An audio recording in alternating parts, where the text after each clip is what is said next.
प्रणाम साथियों, राधे राधे, जय श्री कृष्ण, जय श्री राम। कैसे हैं आप सब? कामना करता हूँ पूर्णतः स्वस्थ और प्रसन्न हैं, आनंदित हैं। इसी के लिए राधा रानी के चरणों में मेरी शरणागति लेकर प्रार्थना है कि किशोरी सबको प्रसन्न रखो, सबको स्वस्थ रखो और सबको हरि चरणों का रसपान कराओ। ऐसी कामना मैं करता हूँ। तो दोस्तों, आज हम बात करते हैं, किसी प्रिय मित्र ने ये प्रश्न पूछा और भी अनेकों लोग ये प्रश्न बार बार करते रहते हैं कि हम लोग शिव आराधना करते हैं। भगवान शिव देवादिदेव हैं, महादेव हैं और सबसे सरल प्रसन्न होने वाले भोलेनाथ हैं, जो राक्षसों को भी वरदान देने में देर नहीं लगाते, तथास्तु। तो ऐसे महादेव को हम नित्य उपासना करना चाहते हैं, लेकिन समय ऐसा है, देखिए बिजी लाइफ है, स्टूडेंट बिजी लाइफ में है, कहाँ टाइम मिलता है बेचारे को। स्टूडेंट्स पे कितना प्रेशर है ना आजकल, चाहे वो नर्सरी एलकेजी का स्टूडेंट है, चाहे वो यूनिवर्सिटी स्टूडेंट है, सब लोग कितने परेशान हैं। सुबह से उनकी दिनचर्या शुरू हो जाती है, भाई साहब सोने के लिए भी उन्हें समय निकालना पड़ता है, क्योंकि कंपटीशन इतना है, गलाकाट प्रतिस्पर्धा है, कहीं खड़े होना है तो भैया मेहनत करनी पड़ेगी। स्टूडेंट भी परेशान, व्यापारी परेशान है, गलाकाट प्रतिस्पर्धा यहाँ भी चल रही है, रिसेशन है, और ऊपर से रोज नए नए प्रेशर सरकार की तरफ से भी आते रहते हैं। व्यापार करना कोई आसान है? ऊपर से जॉब वाले तो वैसे ही परेशान हैं।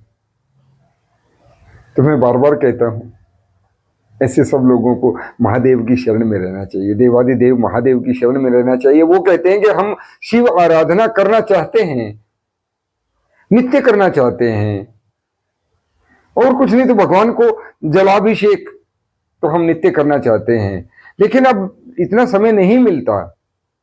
मंदिर जाएं तो क्या घर में शिवलिंग रख कर ले आते हैं बहुत सारे लोग, आपने देखा होगा, प्रतिरूप ले आते हैं शिवलिंग का छोटा रूप। हरिद्वार में तो ढेरों मिलते हैं, अनेकों शहरों में ये अवेलेबल होते हैं। शिवलिंग का छोटा सा रूप ले आए और उसको घर पे रख के उसी भाव से भगवान भोलेनाथ की हम आराधना करें, तो क्या वो उचित है? क्या हम वो पूजा पाठ, हम वो सेवा, हम वो जलाभिषेक करें तो हमें संपूर्ण लाभ प्राप्त होगा? और यदि नहीं तो हम क्या करें? तो भैया देखिए, सीधा साधा मैं आपको बताता हूँ, शिव जी को आपने भजना है, भजो, हर हर महादेव बोलो, ओम नमः शिवाय का जाप करो, कुछ भी करो, मानसिक रूप से करो, नहा करो, बिना नहाए करो। भोलेनाथ तो इतने भोले हैं कि उन्हें तो किसी मंत्रोच्चार की भी जरूरत नहीं। वो तो आप जानते ही है ना, भारतवासी तो जानते ही हैं, गाल बजाओ तो भी खुश, बम बम, बस याद कर लिया बम बम को, गाल बजाने से प्रसन्न हो जाने वाले देवादिदेव महादेव।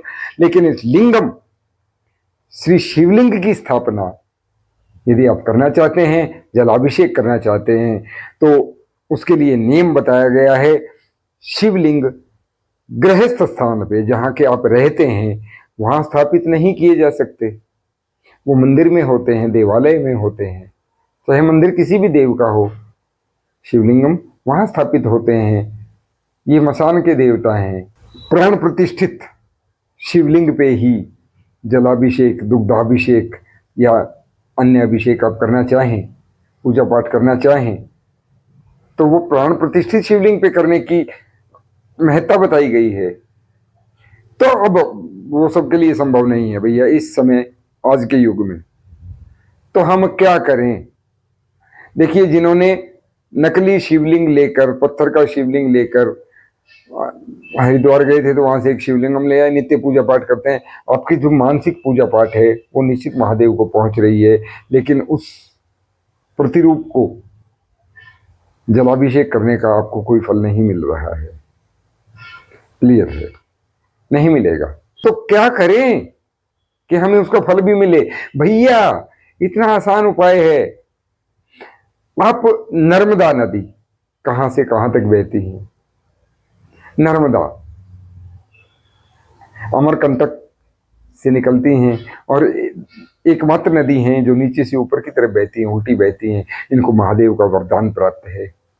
नर्मदेश्वर महादेव आप कर ले आए, या तो आप स्वयं नर्मदा नदी के तट पे जाएं, कभी सुअवसर मिले तो। नर्मदा का कंकर कंकर शंकर है, उनके तट से आप कोई भी वाहन, कोई प्रस्तर, कोई पत्थर का टुकड़ा भी ले आए ना, तो वो उतना ही प्रभाव रखता है जितना ओंकारेश्वर महादेव रखते हैं। उनका अभिषेक आप कर सकते हैं, वो पोर्टेबल है, आप उठा के मंदिर में रख सकते हैं, आप मंदिर से उठा के धूप में भी रख सकते हैं, आप जहां चाहे वहां अभिषेक कर सकते हैं। इतना बड़ा वरदान प्राप्त है, वो आपको पूरा फल मिलेगा। नर्मदेश्वर महादेव यदि आप जाएं तो वहां से ले आए। और वहां जो दुकानें हैं वहां भी नर्मदेश्वर ही मिलते हैं। कहते हैं इतना सुंदर होता है, फलाना है, तो ऐसा तो नर्मदा से नहीं निकलता। नर्मदा से पत्थर वैसे ही निकलते हैं जैसे अन्य नदियों से निकलते हैं। वहां फैक्ट्रियां लगी हैं, वो तराश देते हैं उनको, ऐसा सुंदर स्वरूप दे देते हैं, और उससे उनका प्रभाव कम नहीं होता। नर्मदा जल में एक बार स्नान करवाते ही वो एक्टिव हो जाते हैं, कई गुना उनकी शक्ति बढ़ जाती है। तो नर्मदेश्वर महादेव को आप घर ले आए, कोई जा रहा हो उससे मंगवाएं। आजकल अमेजन, फ्लिपकार्ट जैसी ऑनलाइन ट्रेड करने वाली कंपनियां हैं, ये भी बेच रही हैं।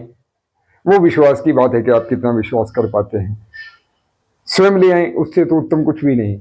नर्मदा नदी के तट पर जब भी जाना हो, एक खाम का झोली मत भर लाना, अपमान भी होता है महादेव का। जितना आपको चाहिए आप कंकर ले आए, हर कंकर शंकर है। नर्मदेश्वर, या वो बने बनाए दुकानों पे मिलते हैं, वो थोड़ा उनको घिस के पत्थर को शेप दे देते हैं, इतना ही फर्क है, उनकी शक्ति में कोई फर्क नहीं होता।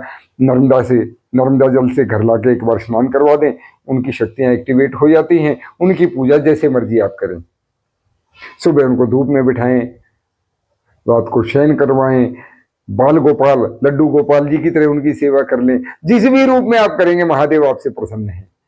ये नर्मदा माई को वरदान प्राप्त है। तो मैं कहता हूं नकली शिवलिंग घर में स्थापित ना करें, उससे आपको कोई लाभ नहीं मिलना। या तो आप नजदीकी मंदिर जाएं, प्राण प्रतिष्ठित महादेव को अपना जलाभिषेक, दुग्धाभिषेक करें, अन्यथा नर्मदेश्वर को आप घर पे कर सकते हैं।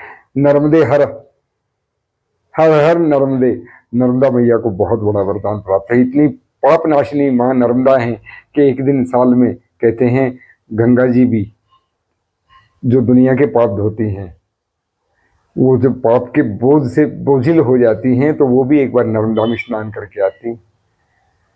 तो भैया नर्मदेश्वर अपने घर में स्थापित करें, अन्यथा महादेव मंदिर में हैं वहीं संभालें। हर हर महादेव। और महादेव को भी प्रिय जो नाम, राधे राधे।